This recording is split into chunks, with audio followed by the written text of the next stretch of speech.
Do you like to hold drills in collets? If you don't, you should. But you ever run into this situation? You really don't want to move your table because you're lined up for a cut, but you got to get that drill out. Well, drop the collet, pull the drill out, drop the collet back in. Simple as that. All right, here we're going to be cutting the slots in the fence. So this is a 1/2-inch piece of mild. We're using a 3/8-inch bolt, so we've got a 3/8-inch cutter here. We're spinning about, it's a high-speed steel, it's a cobalt cutter. We're spinning about 500-600 RPM, and since this is on the y-axis on my machine, we're going to be hand feeding this baby. All right, we're going to have some long manual cuts here. If this isn't your gig, head up to about 10 minutes in this video.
Let's take a break from the regularly scheduled programming to discuss what cutter I'm using for this slotting job in the mild steel.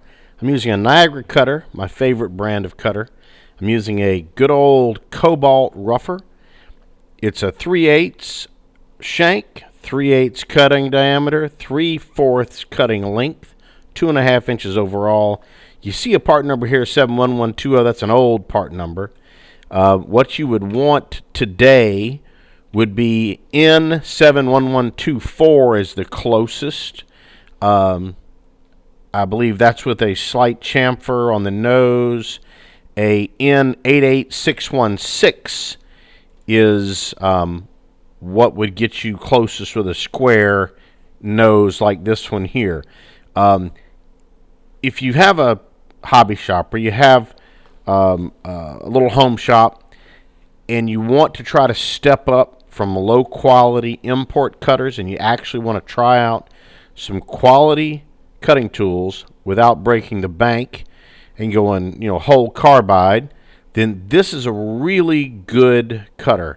Works well in low horsepower machines, cuts well above its weight, and is reasonably priced. This is a tin coated 8% cobalt mill, and I believe this goes on the street for somewhere around $30. And you can just cut and cut and cut. Again, a great cutter for Bridgeports, Wrongfoos, different types of mills that are commonly found in the home shop.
All right, there you go. That's our fence.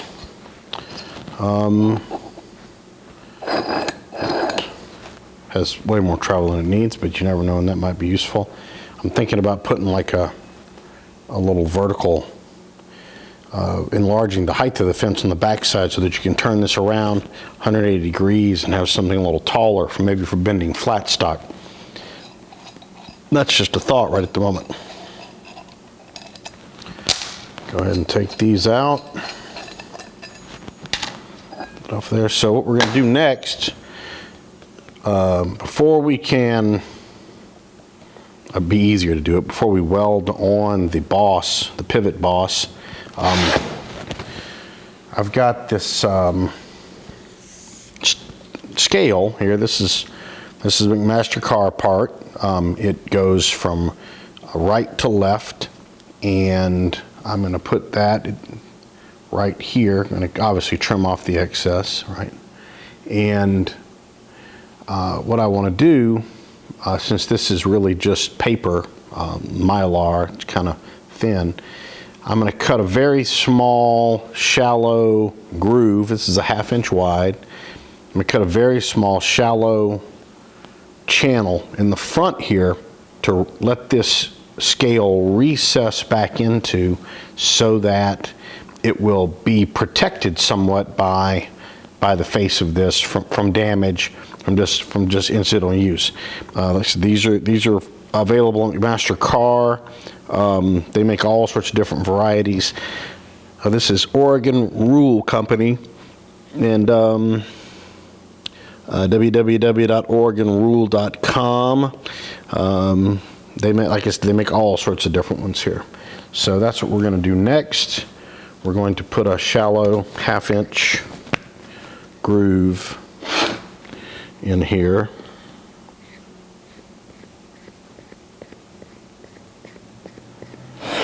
And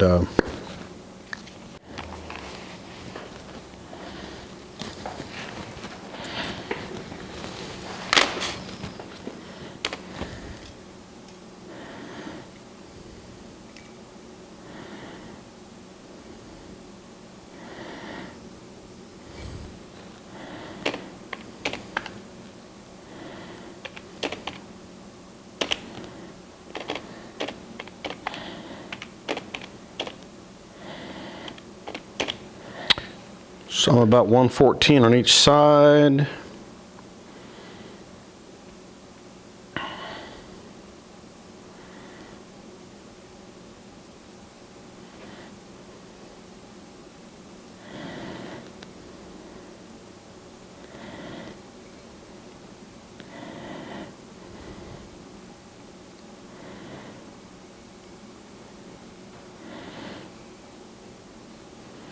We'll cut this channel just a touch wide. This is published as a 1/2 inch, but if you put it down and measure it, it's a little big, just a touch, about 1/6 thou large. So I don't want to fold it up in there. So I think I'll cut the groove just a little bit large, maybe 20 thou or something like that, 5/20 or something like that, just to give me some room for that to fit in there. So anyway, it's pretty nice. These are like $2, right? You know, they work great in projects, and they're pretty durable. So let's move over to the mill here.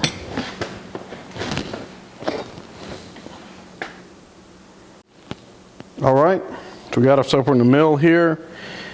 Just going to leave the same 3/8 inch cutter that I used for cutting the grooves in the fence. That's plenty good. We'll just have to make a couple passes to get us on size.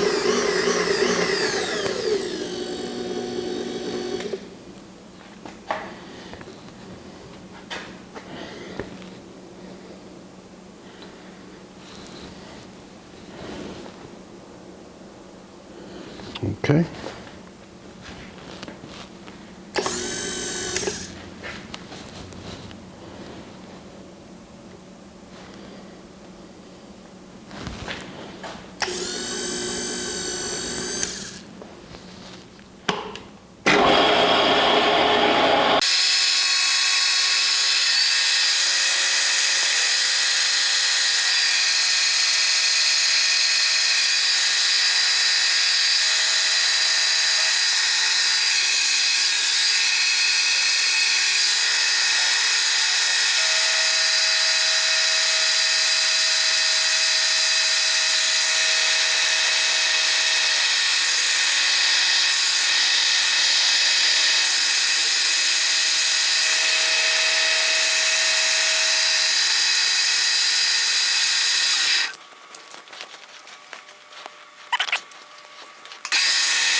Perfect. All right, now that the groove across the face is done for the scale over the face, I have another one that we're going to put right here. So this is just to give you a easier time setting the fence, say replicating a fence setting for bending a particular piece, right? So you could set the fence to a particular mark here, and you could use just use a square to set the fence across here repeatably. So again, a couple bucks. This one's I think it's the same size. Yeah.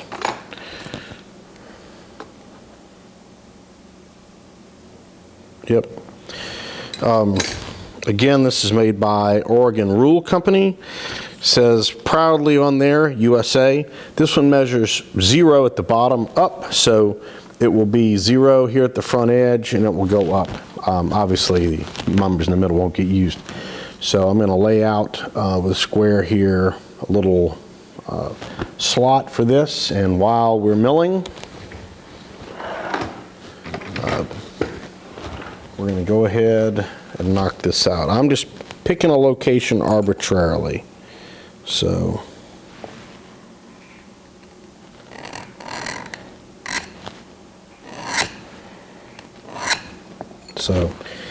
I'm just going to put this in the mill, mill to this line, and then just move over until I get a good fit on the scale there.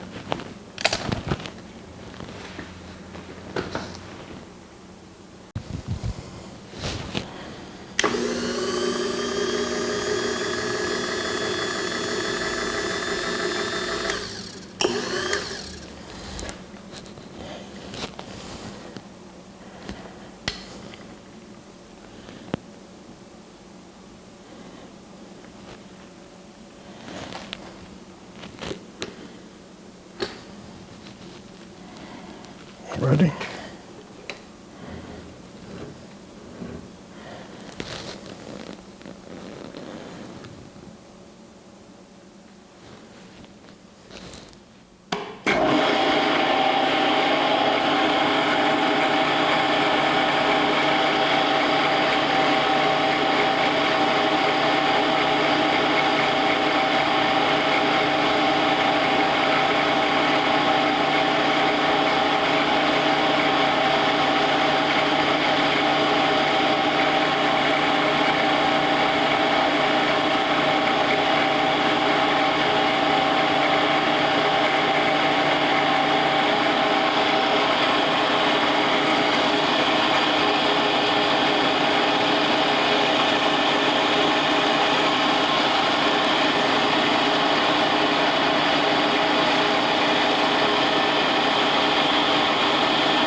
Alright, I just took a pass with a 3/8 inch cutter, zeroed my X, moved over 1/8 of an inch.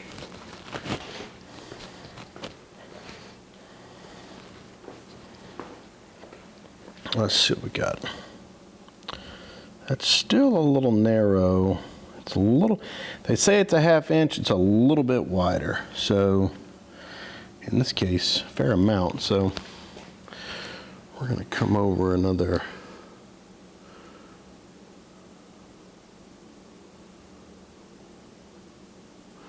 There we go.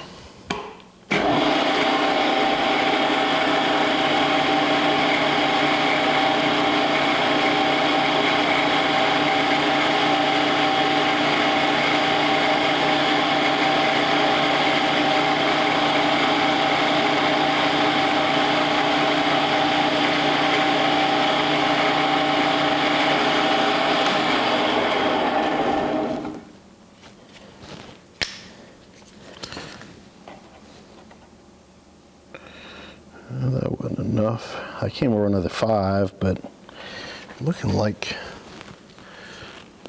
I need to come over more than that.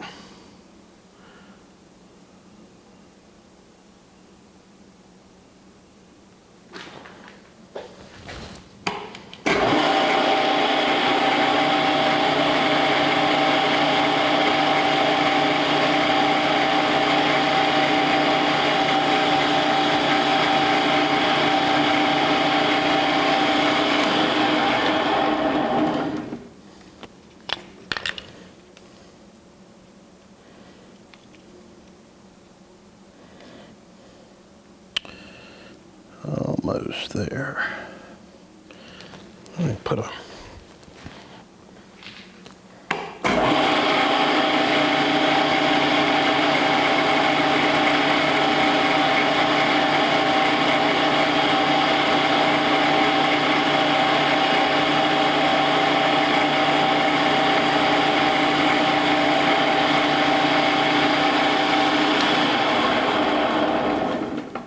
So I went and checked my measurement again. So it's supposed to be a 1/2 inch wide. It's actually 5/23 wide. There we go. So that'll work.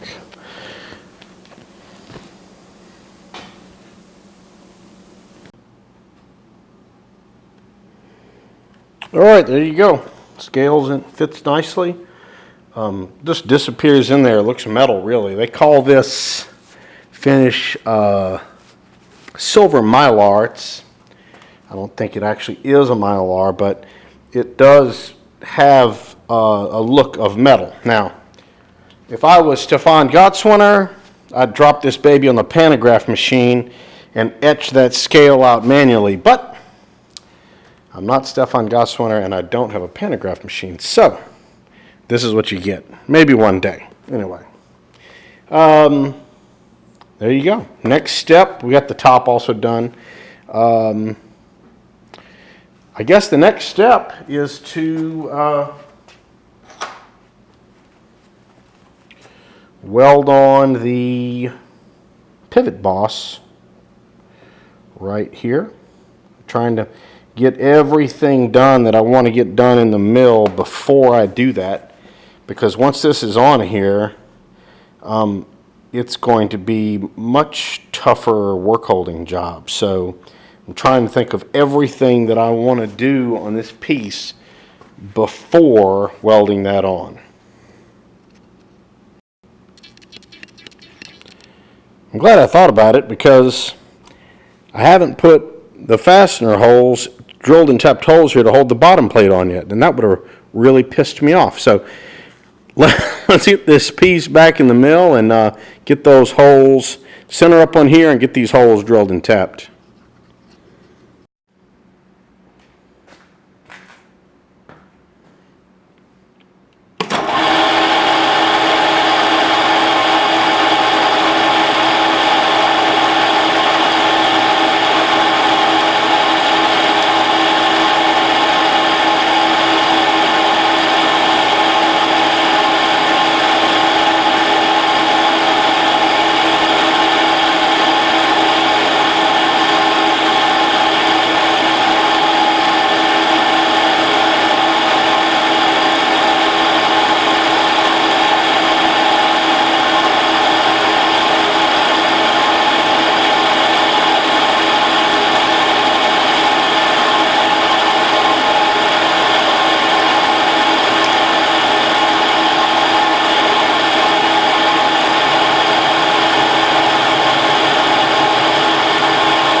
All right. Well, using the exact same setup, not changing anything on the mill. Using a super spacer here to hold the part.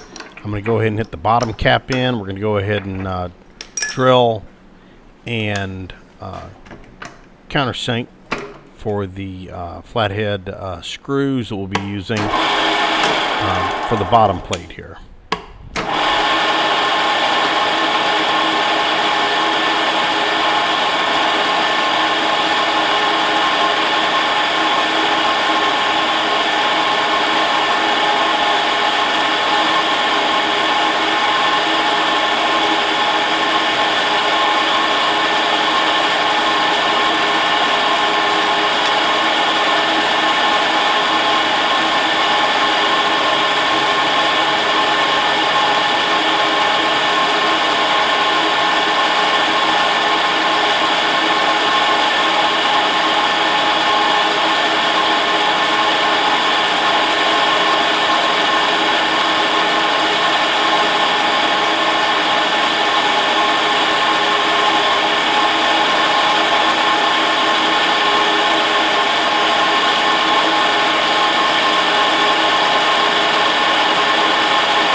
Now we're going to countersink and go ahead and get this countersink out. It's a Keo single lip. Turns out it was just a little too small for the 1/4x20 socketed cap screw.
Alright, I went and got the next size up countersink in my stash there.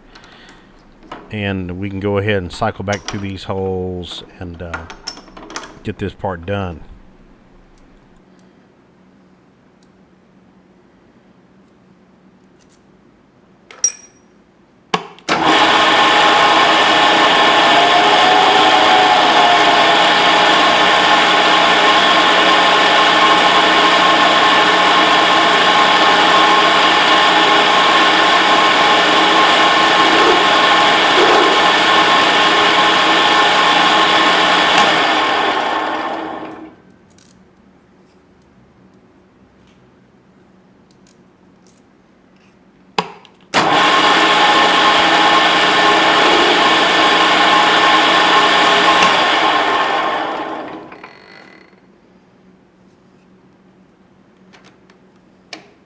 So now that I have one of the holes countersunk properly, go ahead and pull the spindle down, and then I'm going to go ahead and adjust the collar stop on my mill so we can repeat for these next 2 holes.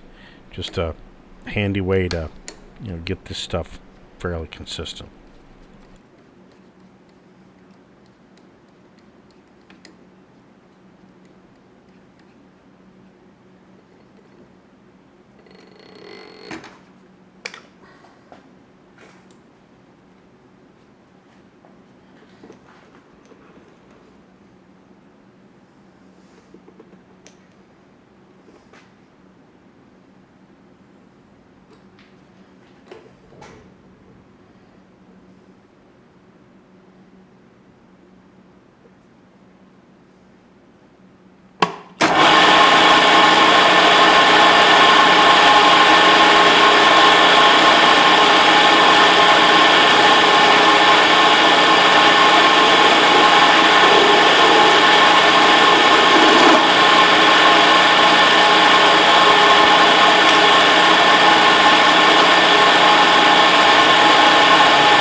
So what we're doing here, in the spirit of never leave good enough alone, we're going to add a 3/8 by 16 tapped hole in the end of the table opposite the pivot boss to make provision for a depth stop rod so that you could use depth stop and get more repeatable bends. So I think this is going to be a nice little feature.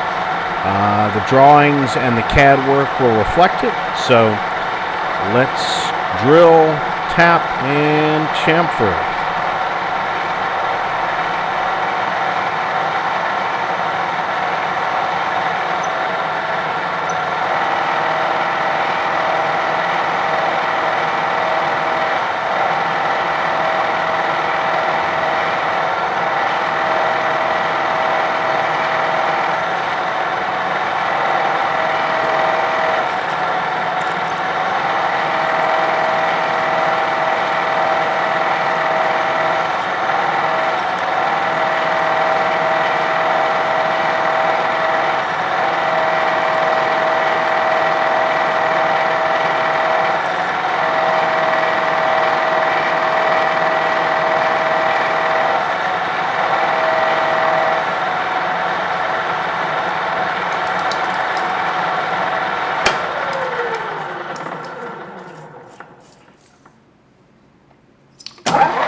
So we're going to use the all's metal and tapping mode here, and we're going to use the foot pedal. So you get it running and forward in low range here, oil everything down, start the tap into the work,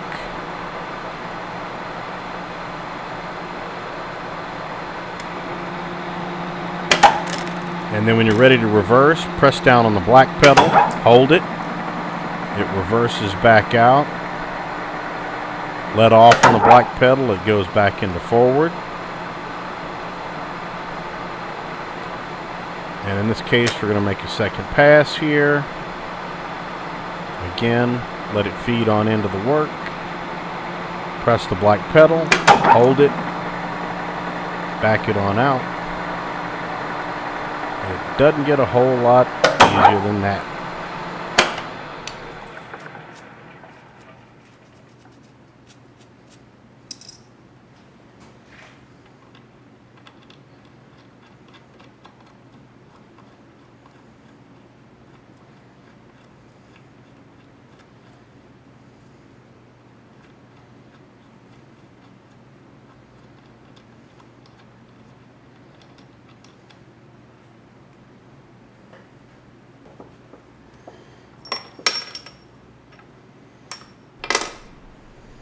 It's actually better practice to chamfer the hole before tapping, but, you know, sometimes you get ahead of yourself.